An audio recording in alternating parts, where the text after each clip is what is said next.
कालिंदी के पावन तीरे मोक्षदा व्रज वसुंधरा कोटि कोटि ब्रह्मांड नायक भगवान रमण बिहारी के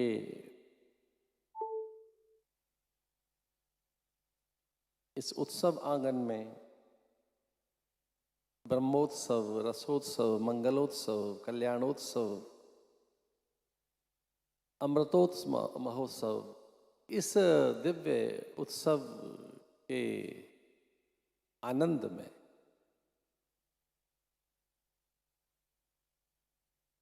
हम सबके आदर्श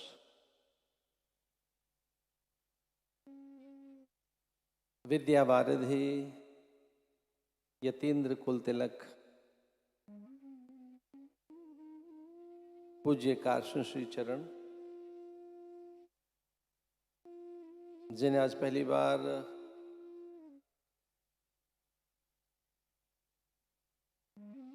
भागवत व्यास के रूप में हम दर्शन कर रहे हैं। दुर्लभ दृश्य और स्मरण आता है नैमिषारण्य का। वहां सूत जी के सानिध्य में 88,000 ऋषि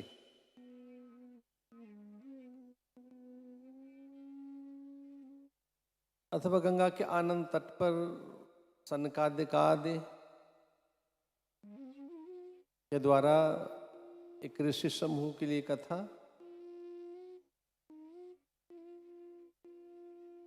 उसी क्रम में यहाँ मंचस्थ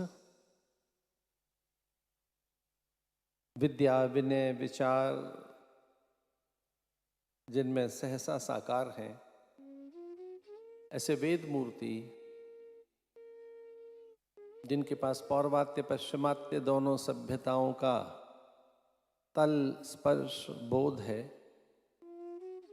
ऐसे वंदनीय मेरे गुरु भ्राता आदरणीय पूज्य स्वामी गोविंद देव गिरि जी महाराज,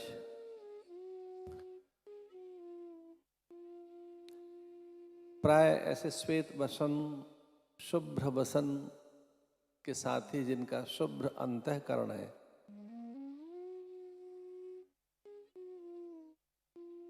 जिनके पास प्रस्थानत्रयी की विद्या और उसमें विशेषकर गीता का एक मर्म, जिनकी जिह्वा के अग्रभाग पर रस ब्रह्म के रूप में नित्य स्फुरित होता है, ऐसे और हिंदू धर्म आचार्य सभा के वरिष्ठ सदस्य गीता मनीषी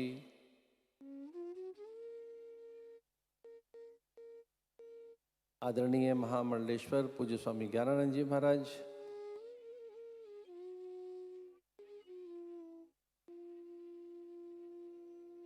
उत्सव उसे कहते हैं जिसमें उच्चता का प्रसव हो, औदार्य का, दिव्यता का, तो इसे ब्रह्मोत्सव भी कहा जा सकता है। ये कल्याण उत्सव है। यद्यपि व्रज में नित्य उत्सव हैं, भगवान उत्सव मूर्ति हैं, पर आज जो उत्सव है वह एक रसोत्सव, मंगलोत्सव, दिव्योत्सव है, जिसमें उच्चता का प्रसव होना है। उच्चता नित्य जो है वो प्रकट होनी है। जैसा कि पूज्य गोविंद देव जी ने कहा कि गीयते, उन्होंने ठीक ही कहा, पेयम पेयम श्रवण पुटके रामा नमाभिराम।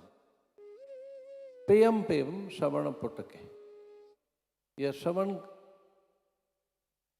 रंध्रों के द्वारा पीने योग्य पदार्थ है। पका हुआ फल, ये अमीय फल।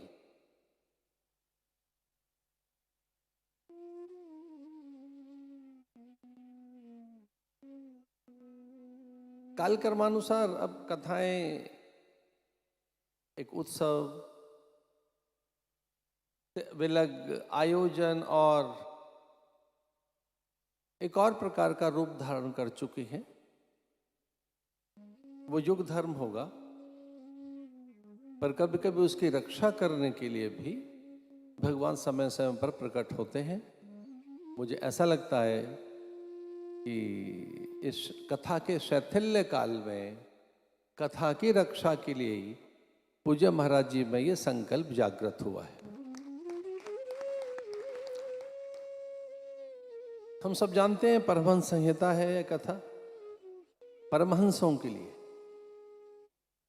ये कथा परमहंसों के लिए है, तो ये संतों के लिए, आचार्यों के लिए, तदगृहस्थ ब्रह्मचारी योगी यति मुनियों के लिए, नैष्ठिक ब्रह्मचारियों के लिए, बटुकों के लिए, जो स्वाध्याय में रुचि रखते हैं, विशेषकर जो प्रस्थानत्रयी के अभ्यासी हैं, उनके लिए पाथेय सिद्ध होगी। कभी कभी पथ पर पाथेय का अभाव होता है, इसलिए पथ कठिन लगता है। अगर पथ पर पाथेय मिल जाए तब लक्ष्य प्राप्ति में सुगमता रहती। मुझे याद आते हैं पूज्य ब्रह्मलीन अखंडानंद जी महाराज, वो कहते थे कि यह कथा घटनात्मक है, स्तुत्यात्मक है, पर साथ ही ये उपदेशात्मक भी है, क्योंकि इस कथा में केवल उपदेश है। और उपदेश हमारी स्वाभाविक मांग है, वो पहली मांग है मनुष्य की। उससे विरत न हो, उसमें अरुचि न हो। हमारी उपदेश के प्रति अरुचि ठीक नहीं है। और इसीलिए एक ऐसी अवस्था जब कोई जड़ता आ गई, किंग कर्तव्य मूढ़ हो गए, चतुरानन ब्रह्मा अपने पांडित्य, अपना वो एक चतुरानन जिनके पास विद्या, सृष्टि का आद्य पुरुष, रचनाकार, ये समूची सृष्टि जिसका सृजन है, वह भी हाथ जोड़कर श्री हरि के सन्मुख बैठ गए। और हम सब जानते हैं कि भगवान ने उन्हें कथा सुनाई चतुश्लोकी भागवत के रूप में। तो उसका कोई श्रोता अगर है तो देखो कितना गंभीर श्रोता है, वह है ब्रह्मा। और जो चतुश्लोकी भागवत के रूप में भगवान से कथा सुनता है, भगवान अपनी कथा सुना रहे। हम ये न भूलें कि ये अमर कथा भी है और भगवान महादेव के श्री मुख से निकली है यह कथा। हो सकता है प्रमादवश कुछ कोई उसे न सुन पाए हुए, सती ने शुक को आदर देने के लिए और हम मनुष्यों के लिए शुक को माध्यम बनाना था, इसलिए वो कुछ थोड़ी देर के लिए एक नई लीला करती है। प्रणवो धनुश्रोही आत्मा ब्रह्म तरु लक्ष्य मुच्यते अप्रमत्तेन वेदव्यम शर्वत तन्मयो भवेत्। उपनिषद ऐसा कहते हैं। ये उसे नहीं मिलेगी जो प्रमत्त है, प्रमादी है, आलसी है, जिसमें जड़ता है, जिसे किसी भी प्रकार का दंभ है, और श्रेष्ठता का भी जिसे दंभ है, पूज्यता और वैदुष्य का भी, कि मैं बड़ा विद्वान हूं, पूज्य हूं, मैं गुणी हूं, चतुर हूं, या मुझे तो सब आता है। तो कभी कभी जो ये पांडित्य है, अथवा कभी ये विद्वानों को भी ऐसा लगता है कि अब हम तो पूर्ण हो गए, उनके लिए भी है ये। अप्रमत्तेन वेदव्यम शर्वत तन्मयो भवेत्। जो अप्रमत्त है उसी को प्राप्त होती है कथा। और शुक अप्रमत्त अवस्था में बैठे थे, अप्रमत्त शुक को कथा प्राप्त हुई। परंपरा से कथा, जैसा कि पूज्य ब्रह्मलीन अखंडानंद जी महाराज ने कहा कि ये स्तुत्यात्मक है, लेकिन उससे भी कहीं अधिक ये उपदेशात्मक है, ये उपदेश है। पर मैं निवेदन करना चाहूंगा, सामान्य जनों के लिए गुरुजनों के वाक्य केवल उपदेश होते हैं अथवा संदेश होते हैं। पर विचार करना, अगर हम शिष्य हैं तो यह हमारे लिए उपदेश और आदेश, उपदेश नहीं है, ये आदेश है, आदेश।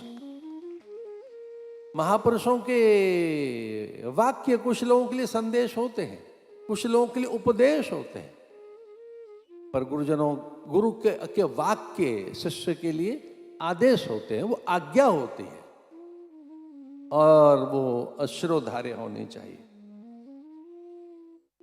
तो कुछ ऐसा ही मुझे लगता है कि एक दैवीय विधान है, नियंता और नियति, गति मति, गुरु धर्म प्रकृति, अथवा परमात्मा और प्रकृति, विधि और व्यवस्था, या नियंता और नियति ने एक ऐसा योग बनाया है कि इस कार्तिकीय काल में, इस पवित्र काल में, उत्सवीय काल में पूज्य महाराज श्री को माध्यम बनाया है। उनका खुद का ये संकल्प है, जैसा कि पूज्य गोविंद देव जी ने कहा,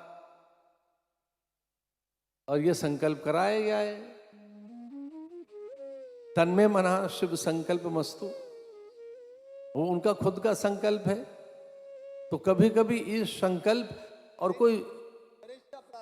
और कभी कोई मुझसे पूछे कि संत हैं कौन, तो मुझे लगता है कि ईश्वर की साकार सत्ता है संत, ईश्वर की साकारता, गुरुरेव परब्रह्म। तो कभी ईश्वर को ही जब प्रकट होना होता है वाणी विचार के रूप में, व्यवहार के रूप में, वो एक पारमार्थिक जो सत्ता है ब्रह्म की, जब वो व्यावहारिक और प्रातिभाषिक और पारमार्थिक तीनों रूपों में कहीं एक साथ आविर्भूत होती है, तब वह गुरु होता है। वो तत्व, गुरु तत्व, जो श्रद्धा से जिसका सेवन करना चाहिए। बिना श्रद्धा की कथा सुनी नहीं जा सकती, कथा से उसका सेवन किया जाए। याभ्याम बिना न पश्यन्ति, इसके बिना समझ नहीं आएगी, दिखाई नहीं देगी, सुनाई नहीं देगी। विमूढ़ा नानु पश्यन्ति, पश्यन्ति ज्ञान चक्षुषा। बहुत ही दुर्लभ योग है, दुर्लभ संयोग है, और इस दुर्लभ योग अथवा संयोग का हम लाभ ले रहे हैं। पूज्य ज्ञानानंद जी महाराज ने बड़ी अच्छी भूमिका रखी। उनको बहुत बार अनेक स्थानों पर इस संचालन में हम देखते हैं। मुझे आज लग रहा था कि ये किस तरह का आज उनका संचालन होगा। वो सर्वथा निपुण है संचालन में, उनके पास एक संचालन में कौशल है।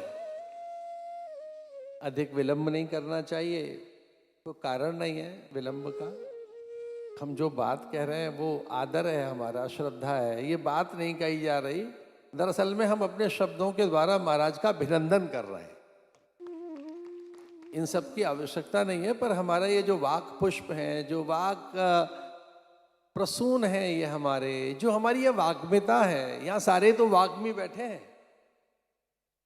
मंचस्थ जो विभूति हैं ये वाग्मी हैं, तो जो एक वाक पुष्प है ये हमारे वाक अभिनंदन है, हमारा ये अभिनंदन है। और अब विलंब न हो, मैं इस संपूर्ण दिव्यता को नमित होते हुए अभिभूत हूँ, आह्लादित हूँ कि हम श्रीमुख से कथा श्रवण करेंगे। धन्यो से धन्यो हम।